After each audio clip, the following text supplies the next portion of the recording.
Just tänu uuriva ajakirjanduse julgetele ettevõtmistele jõuavad avalikkuse ette tõed, mis muidu oleksid jäänud varjatuks. Paljastustel on ainulaadne jõud tuua päevavalgele varjatud ja rääkimata lugusid, seades kahtluse alla senised narratiivid ja muutes ühiskondlikke arusaamu. Number 10. Toit on iga elusolendi elus hoidmiseks hädavajalik. Toit esineb mitmes erinevas vormis ja kujus. Taimed toodavad oma toidu ise fotosünteesi abil. Taimtoidulised saavad oma toidu lehtedest, viljadest ja marjadest, samas kui kiskjad saavad vajalikud toitained teiste loomade söömisest. Inimesed teevad aga asju hoopis teistmoodi, mis eemandab täielikult lihtsuse mõiste. Selle asemel, et pakkuda toitu selle algsel kujul, läbib toit mitmeid tehaseid ja ettevõtteid, mis mõjutavad keskkonda negatiivselt ning tulemuseks on rasvarikas hamburger ja suhkrune karastusjook. Food Incorporated 2008. aasta dokumentaalfilm uurib toiduainetööstuse tänapäevast varju poolt ja seda, mida tööstus oma tarbijate eest varjab. Selle informatiivse filmi uuriv ajakirjandus tõstab tõsiseid häirekellasid lihatootmise ja põllukultuuride kasvatamise kohta. Ulatuslik ärakasutamine ja ebatervislike toitumisharjumuste propageerimine, mida kõike varjab tahtlik loor valitsuse regulatiivsete asutuste nõusolekul. Filmi autor Robert Kenner oli see, kes tõstis loori Ameerika toiduainetööstuselt, paljastades riigi toidutarnete mehaniseeritud tagapõhja ja selle, kuidas suurkorporatsioonide ahned käed teenivad kasumit enne tarbijate tervist, töötajate ohutust ja loomade heaolu. Läbi ulatuslike intervjuude, varjatud kaameraga salvestatud materjali ja uuriva ajakirjanduse kasutas ta võimalust kogu vigane süsteem lahti harutada. Need suured organisatsioonid teevad koostööd, et takistada tarbijatel teada saamast, kuidas nende toit toodetakse ja see algab juba aretusboksidest ja kanalatest. Varjatud kaadrite kaudu näitab Kenner, kuidas loomi kasvatatakse kitsastes tingimustes, elades sageli omaenda mustuses. Neile antakse ebaloomulikku toitu, mis põhjustab haigusi, mis hiljem mõjutavad ka tarbijaid. Kanad, lehmad ja sead hoitakse ruumides, kus on vähe ruumi, mõned neist ei saa isegi ümber pöörata. Kitsas eluruum on loodud ühel põhjusel ja ainult ühel põhjusel, kulude vähendamiseks. Suuremad ruumid, liikumisvõimalus ja loomulikud elutingimused oleksid liiga kulukad. Selle asemel jätab suurpõllumajandus loomi hooletusse, kohtleb neid halvasti ja täidab neid odavate antibiootikumidega. Loomad ei ole ainsad, keda väärkoheldakse. Töötajad peavad oma ülesandeid täitma ebatervetes tingimustes, mis seab nad ohtu nakatuda nakkushaigustesse ja raskelt haigestuda. Film näitas, kuidas põllumajandusettevõtted kiusavad sõltumatuid talunikke seaduslikult, kaevates neid kohtusse patenteeritud seemnete pärast. Suur põllumajandus määrab sisuliselt, kuidas toitu kasvatatakse ja kuidas seda toodetakse.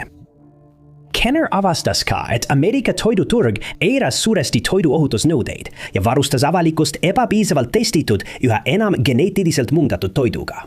Toodetud ebaloomulikes tingimustes, mille tulemuseks on putukamürkidele vastupidavad sojaoaseemned ja suuremate rindadega kanad.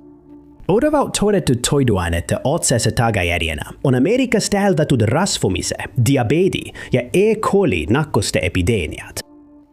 Kenneri dokumentaalfilm paljastas, kuidas kasum seatakse taas kõige ettepoole, isegi tervisest, ning et meie, tarbijad, oleme lihtsalt kaasnev kahju. Food Incorporated paljastas, kuidas hiigelkorporatsioonid kontrollivad ülemaailmsed toidutarned ja seavad maksimaalse kasumi tähtsamaks kui tervis, ohutus ja heaolu. Saladus, mida suur põllumajandus poleks kunagi vabatahtlikult tunnistanud. 9. Enne pankroti tegutses Enroni korporatsioon Houstoni lähedal Texases ja andis tööd enam kui 20 000 inimesele. See ettevõte oli suur elektri- ja maagaasifirma, mis teatas 2000. aastal üle $100 miljardi suurusest tulust. Seda nimetati 6 järjestikusel aastal Ameerika kõige innovaatilisemaks ettevõtteks. Kuid, nagu enamik juhtivaid korporatsioone ja $1 miljardi ettevõtteid, hoidsid seda pinnal skandaalsed teod ja 2001. aastal tuli see skandaal kogu maailmale avalikuks. 2005. aastal valmis dokumentaalfilm Enron, kõige nutikamad mehed ruumis, mis uurib Enroni korporatsiooni 2001. aasta kokkuvarisemist. See lahkab petturliku skeemi ja paljastab California energiaturu manipuleerimise.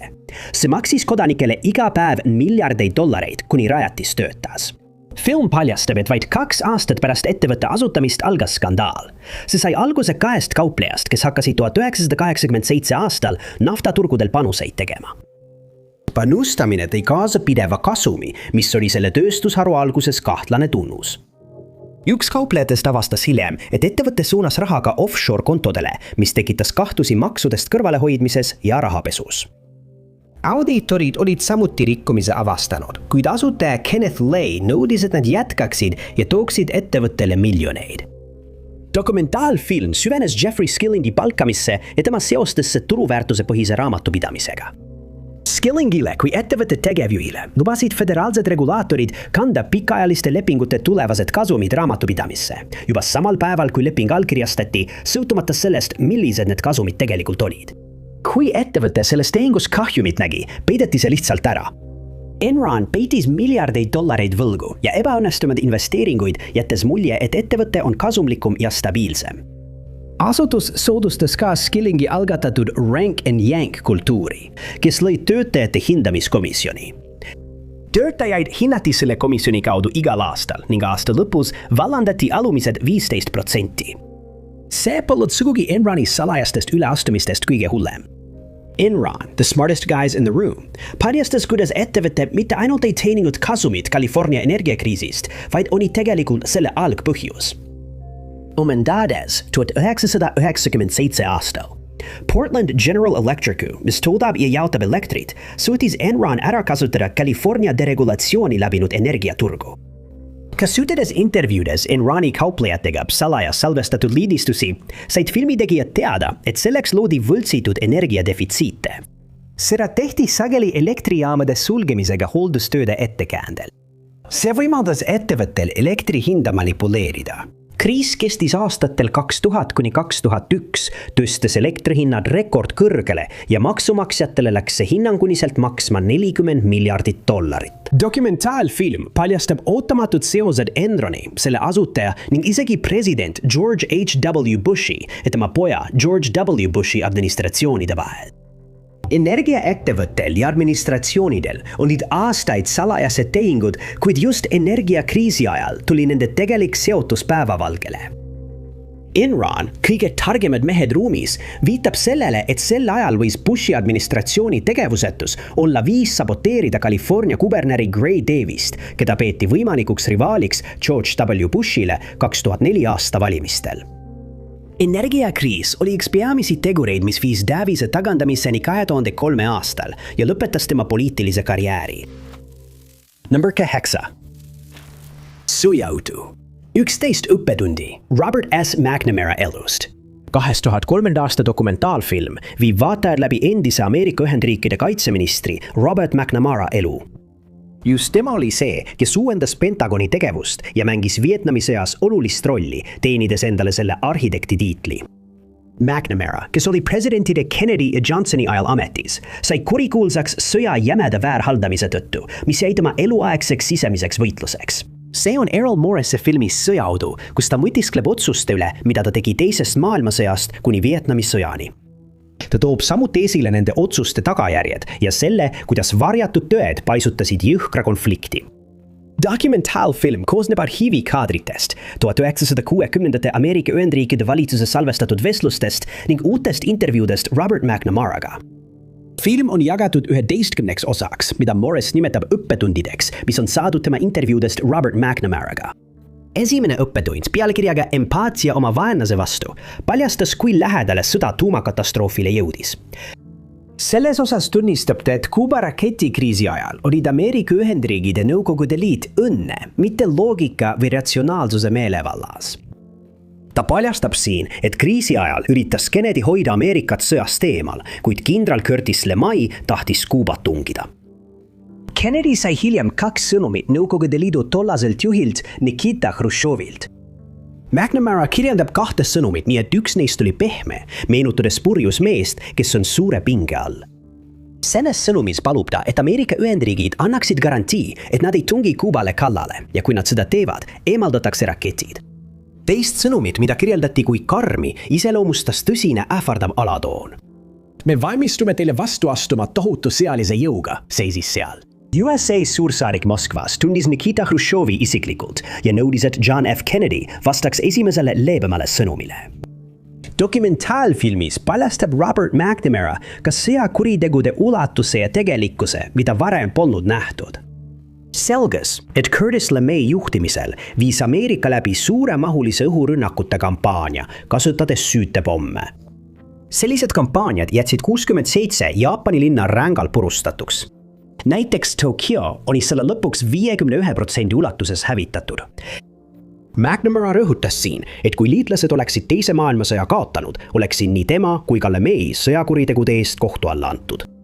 Kasutades deklassifitseeritud Valge Maja helisalvestisi ja McNamara tunnistusi, selgus ka, et ta oli soovitanud Kennedyl nõustajad Vietnamist välja tuua, mida ta oligi 1965 aastaks teinud. Kuid Johnsoni presidendi aeg pööras selle otsuse ümber, uskudes, et nad võitlevad kommunismi leviku vastu. Dokumentaalfilmis paljastab McNamara, kui ekslik see eeldus tegelikult oli. Nagu USA kahtlustas, ei olnud vietnamlased Moskva etturid. Ta rõhutas, et Ameerika juhid ei mõistnud Vietnami rahvast ega nende poliitilisi motiive. Vietnam ei olnud kommunismiga nii tihedalt seotud, vaid püüdis hoopis võõrvõimu vastu seista, tegelikult pidades rahvusliku iseseisvuse sõda. Ameerika juhid jätkasid siiski Vietnami sõja eskaleerimist, mille tagajärjel hukkusid miljonid inimesed mõlemal poolel. Armeed ja tsiviilisikud, nagu ütles McNamara, hukkusid, kuna keelduti tunnistamast läbikukkumist. Dokumentaalfilm paljastas ka muret tekitava tõe Tonkini vaheintsidendi taga, mis oli väidetav rünnak, mille viisid läbi Põhja-Vietnami laevad. Sissetang õigustas Johnsoni poolt Vietnami sõja eskaleerimist, kuid seda sündmust tegelikult ei toimunud. McNamara avaldas, et rünnakut ei toimunud, kuid ta ei suutnud kinnitada, kas selle taga oli mingi kavatsus. Ta võib siiski öelda, et selleks ajaks, kui Tonkini lahe resolutsioon vastu võeti, teadis Johnson kindlasti, et sissetungi ei olnud toimunud. Tõsiasi, et seadus, mis jõustus, põhines valel eeldusel, salastati ja maeti hiljem maha, ilmudes uuesti alles pärast The Fog of War dokumentaalfilmi ilmumist.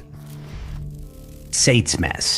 Edward Snowden on Ameerika luurelepinguline töötaja, vilepuhuja ja kangelane. 2013 aastal avalikustas ta salajased andmekogumisprogrammid, mis viisid tagasi NSA-ni, mille ulatust käsitletakse põhjalikult Laura Poitras 2014 aasta dokumentaalfilmis Citizen 4. Citizen 4 on dokumentatsioon ja kokkuvõte sündmustest, mis algasid 2013 aasta jaanuaris, kui ajakirjanik Laura koos Glenn Greenwaldiga sai krüpteeritud e-kirja. E-kiri saabus ajal, mil ajakirjanikud töötasid areneva loo kallal, mis puudutas jälgimisprogramme Ameerika Ühendriikides. E-kiri tuli võõralt, kes nimetas end Citizen 4X. Citizen 4 pakkus siis infot ebaseadusliku pealtkuulamise ning NSA ja teiste agentuuride seotuse kohta. Selle aasta juunis siitsid Laura, Glenn ja kaamerad Hongkongi, kus nad kohtusid Citizen 4-iga hotellitoas. Just Seal paljastas e-kirjade autor end kui Edward Snowden. Ja siin avaldab ta hulgaliselt salajast teavet, mis muidu oleks jäänud varjatuks. See tõsieluline põnevik paljastab enneolematu eraelu puutumatuse rikkumise, mida toetasid Ameerika Ühendriikide valitsuse jälgimisprogrammid. Selle dokumentaalfilmi kaudu paljastab Snowden, kuidas NSA kogub ja töötleb pangakontosid, mobiilikõnesid, e-kirju, veebipäringuid ja isegi digitaalseid tehinguid. Andmete kogumine viidi läbi valimatult Ameerika kodanike suhtes vabal maal. See ulatuslik nuhkimisskandaal ei piirdunud ainult kõrgete ametnike või tähtsate isikutega. Peamisteks sihtmärkideks oli tavalised inimesed. Citizen 4 paljastas massilise metaandmete kogumise ulatuse, kus valitsus korrapäraselt kogus miljonite inimeste telefonikõnede andmeid, hoolimata sellest, kas neid kahtlustati õigusrikkumises või mitte. Snowden paljastas, et nad kogusid asukohti, valitud numbreid ja kõnede kestusi. Isegi suhtlus oma pangaga polnud konfidentsiaalne, mitte miski polnud privaatne. NSA jälgis ka maailma liidrite suhtlust, sealhulgas silmapaistvaid liitlasi Euroopas. Nad kuulasid nende telefone pealt suurte interneti- ja tehnoloogiaettevõtete kaudu, peatasid e-kirju, sirvimisandmeid ja arvatavalt isiklikke vestlusi. Luureskandaali häirivust suurendas veelgi see, et Edward Snowden avalikustas, et NSA ei tegutsenud üksi. Suured internetiteenuse pakkujad ja telekommunikatsiooniettevõtted tegid enda agentuuridega aktiivselt koostööd ning võimaldasid ulatuslikku andmete kogumist. Kogu filmi vältel muutub Edward Snowden üha paranoilisemaks ja magamata. Hiljem tuvastasid USA ametnikud tema asukoha, seades ta suuremasse ohtu kui kunagi varem. Talle anti Venemaal ajutine varjupaik 9 aastaks. Glenn Greenwald naaseb oma koju Rio de Janeirosse, kus ta hakkab avalikult rääkima Ameerika Ühendriikidest ja NSA programmide kasutamisest välisasjade jälgimiseks. Film lõpeb Glenn Greenwaldi, Laura Poitrasi ja Edward Snowdeni viimase kohtumisega. Seekord on nad Venemaal, kus vilepuhuja hoidis madalat profiili. Nad arutavad uut teavet Ameerika luureprogrammide kohta, kuid on ettevaatlikud, et mitte öelda kriitilist infot valjult, vaid kirjutavad selle paberitükkidele. Dokumentaalfilm lõpeb sellega, et Glenn rebib need dokumendid tükkideks, tekitades hunniku paberiribasid ja eemaldab need siis laualt. Number 6. 2013 aastal jõudis teleekraanidele üks silmi avavamaid dokumentaalfilme, mis paljastas meelelahutustööstuses sageli tähelepanuta jäetud nähtuse – ärakasutamise. Dokumentaalfilmi Blackfish taga oli režissöör Gabriela Kalpervade, kes soovis avalikkuse ette tuua väga reaalsed õudused, millega loomad meelelahutustööstuses igapäevaselt silmitsi seisavad. Filmis Blackfish keskendus ta mainekale ettevõttele SeaWorld, mis on mereelustiku ja loomaparkide frantsiis ning millel on Ameerika Ühendriikides praegu 3 tegutsevat parki. Kuigi SeaWorld päästab mereelustikku, rehabiliteerib neid ja laseb nad seejärel loodusesse tagasi, kasutab ta siiski ära loomi, kes peaksid elama vabas looduses. Mõnda nendesse parkidesse elama jäänud looma ei saa loodusesse tagasi lasta, mistõttu kasutab SeaWorld neid kasumi teenimiseks, sundides neid trikke tegema ja pakkudes pealtvaatajatele ebaloomulikke lähedasi kohtumisi. Väike osa neist loomadest olid ka metsikust loodusest kinni püütud, mis tähendab, et nad püüti looduses kinni ja viidi asutusse, kuigi neil polnud vigastusi. See on nüüdseks seadusega keelatud. Blackfish keskendub ühele konkreetsele vangistuses elavale loomale selles tööstuses, orkaale nimega Tilikum, tuues samal ajal esile ka julmuse, mida teised loomad meremeelelahutuses kogevad. Dokumentaalfilm paljastab, et just see orka, Tilikum, on olnud vastutav kuni 3 surmaga lõppenud juhtumi eest pargis, tuues esile metsloomade vangistuses hoidmise otsesed tagajärjed. Tilikum oli üks neist metsikust loodusest püütud loomadest, kes jõudis SeaWorldi ilma vigastusteta. Ta visati basseini, mis polnud kaugeltki nii suur, kui need loomad vajavad, ning pidi taluma kaasvangistuses orkaade kiusamist. Gabriela film paljastas vangistuses orkaadele põhjustatud psühholoogilise trauma, mis viis Tilikumi juhtumis nähtud agressioonini. See paljastas ka süsteemse hoolimatuse, äärmiselt ohtlikud töötingimused ja tahtliku ettevõttepoolse petmise meremeelelahutustööstuses. Paljastatud pettus hõlmas SeaWorldi levitatud väljamõeldud väidet, et vangistuses orkaad elavad kauem kui looduses, mis oli vale, mida kasutati pealtvaatajate mõjutamiseks, väites, et nad teevad loomadele teene. Dokumentaalfilm paljastas ka SeaWorldi poolt levitatud tahtlikult eksitava teabe vangistuses orkaadel esinevate longus ja kokkuvarisenud seljauimede kohta. SeaWorld oli aktiivselt oma külastajaid eksitanud, väites, et seljauim on pärilik ja et looduses elavad orkaad kannatavad longus seljauime all veelgi rohkem. Aga see ei vastanud tõele. Film jõudis järeldusele, et longus seljauime otsene põhjus oli vangistus, täpsemalt stress. Seljauime kokkuvarisemine esineb 100% vangistuses elavatest täiskasvanud isastest mõõkvaaladest ja vähem kui 1% looduses elavatest. Filmi tulemusena sai SeaWorldi mainet tõsiselt kahjustada. Ettevõttele avaldati tugevat avalikku survet, mis tõi kaasa suuri muudatusi ja lõpetas edukalt mõõkvaalade aretusprogrammi. See tõi kaasa ka Shamu tsirkuse etenduse asendamise harivamate esitlustega, mis tagasid treenerite ohutuse ja takistasid neil mõõkvaaladega vette minemast. Number 5. NSA polnud ainus agentuur, mis riigis massilist jälgimist läbi viis. 2010. aastate alguses kogus Briti konsultatsioonifirma Cambridge Analytica ebaseaduslikult miljonite Facebooki kasutajate isikuandmeid. See ilma nõusolekuta andmete kogumine viidi läbi poliitiliselt suunatud reklaamikampaania jaoks. The Great Hack, 2019. aasta dokumentaalfilm, püüab paljastada selle skandaalse ettevõtmise ning varjatud seosed sotsiaalmeedia ja reklaamijate vahel. Dokumentaalfilm heitis valgust suurannete majanduse varjuküljele, mis toetab sotsiaalmeediat. The Great Hack uurib, kuidas üks ettevõte kuritarvitas miljonite inimeste isiklikke Facebooki andmeid, et mikrosihitud reklaamidega mõjutada tsiviilisikuid ja kõikuvaid valijaid Ameerika Ühendriikide valimistel. Film algab stseeniga, kus Brittany Kaiser kannab punast parukat ja osaleb Burning Mani festivalil. Nende kaardite taustal kõlab Brittany Kaiseri tunnistus Briti parlamendi alamkoja valitud komisjoni ees. see puudutab tema tööandja Cambridge Analytica põhjendamatuid tavasid. Kontrast heli ja pildi vahel kujutab vastukultuuri ja kaasaegse kultuuri vahelist seost. Filmitegijad leidsid Kaiseri üles ja pärast mõningast veenmist otsustas ta avalikustada oma tööandja salajased tegemised. Kalstais dokumente tema isiklikust Cambridge Analytica arhiivist selgitab ta tõhusad mikrosihimise meetodid pahaaaimamatute kodanike suhtes, keda ta nimetas veendavateks. Rakenduse kaudu nimega See on sinu digielu. Ettevõte suutis kindlaks teha isiksused, poliitilised vaated, meeldimised ja mittemeeldimised, et suunata sotsiaalmeedia kasutajatele väga isikupärastatud ja hirmupõhiseid poliitilisi reklaame, mis mõjusalt mõjutaksid vaatajate mõtteviisi.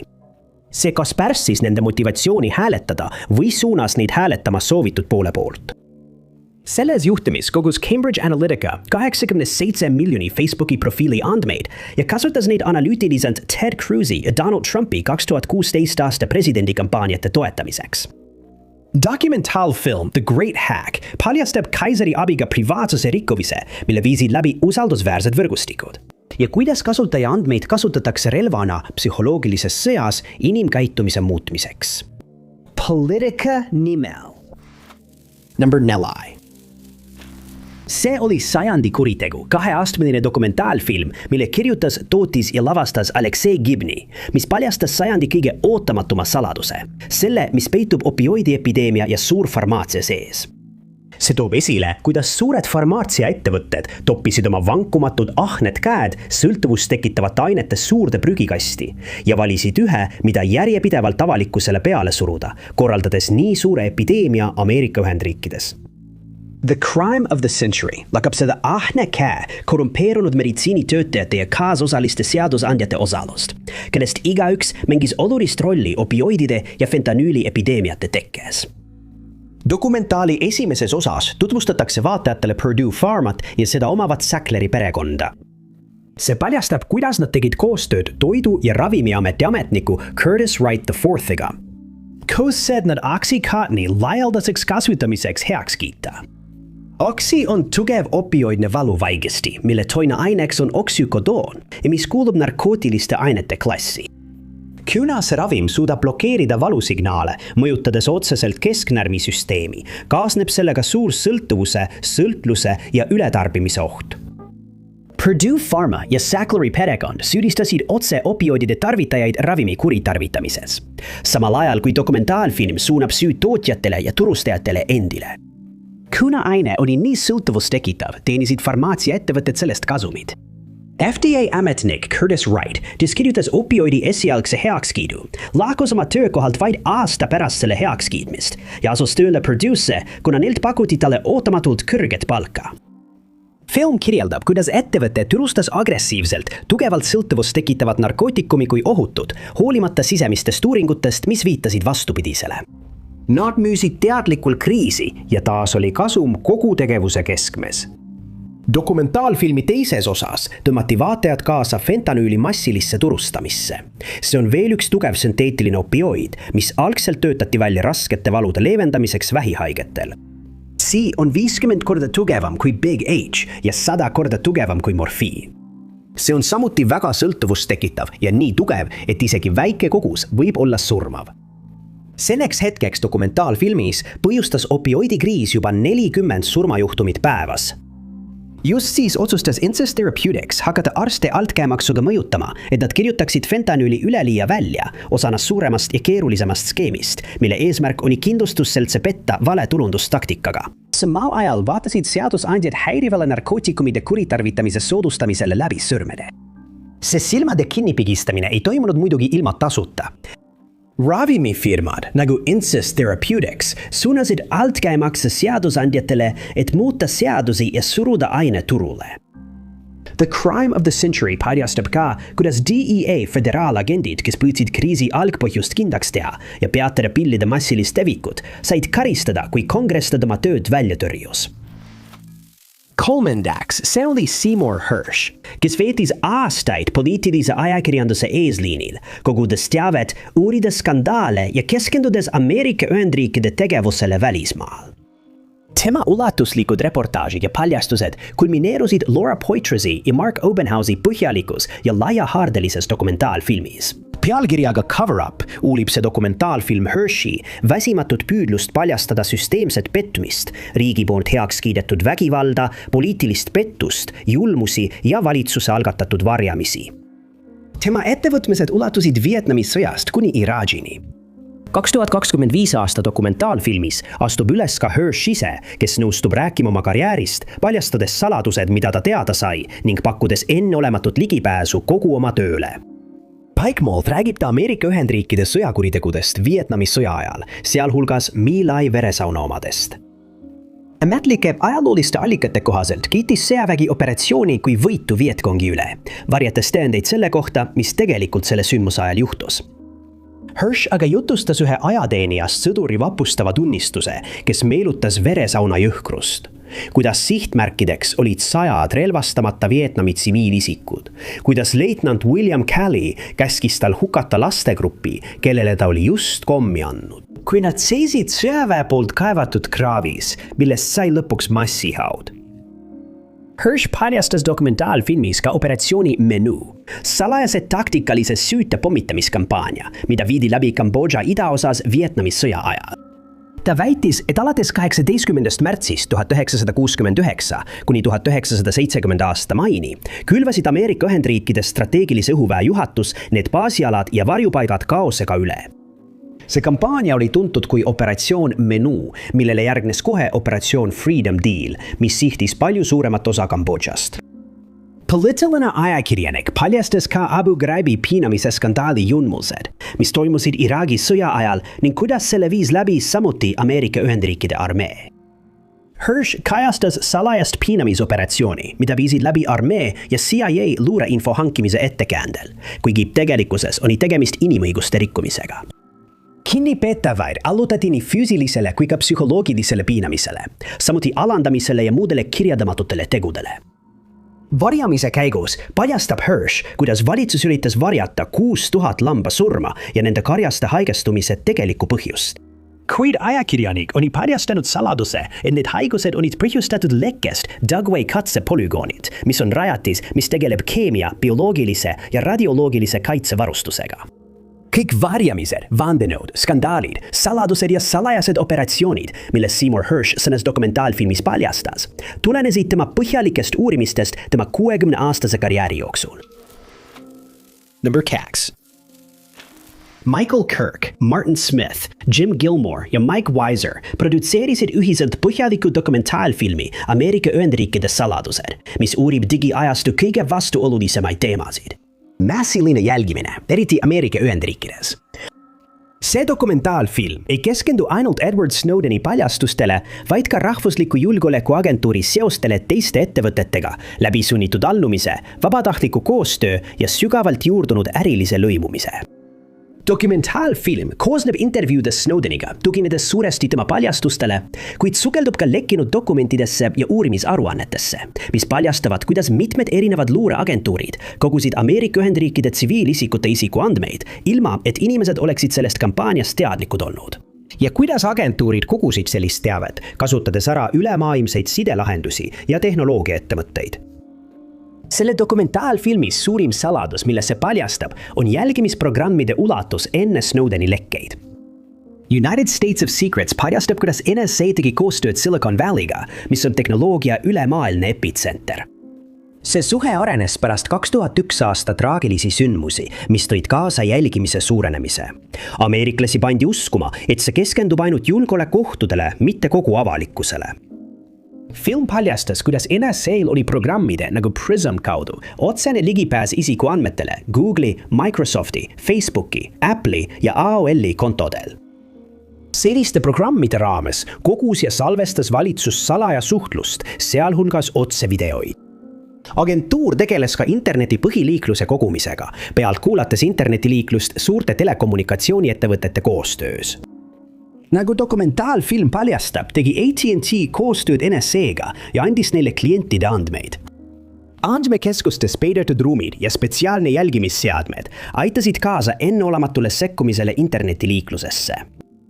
Paljastus näitas, kuidas salajased kohtud ja salastatud õiguslikud tõlgendused võimaldasid NSA-l jätkata salajast tegevust, ilma et avalikkust oleks kunagi nende varjatud missioonist teavitatud. Ja see toob esile, et millega vilepuhujad peavad silmitsi seisma, kui nad avalikkusele salajast teavet avaldavad. Number 8. 2013 aastal lõpetasid John Lundberg, Mark Pilkington, Roland Denning ja Kypros Kyprianou paljastava filmi Mirage Men, mis süüvid vandenõusse. See UFO folkloor põhines Ameerika Ühendriikides sõjaväe väljamõellisel, püüdes juhtida avalikkuse tähelepanu kõrvale salajastelt projektidelt, mida läbi viidi.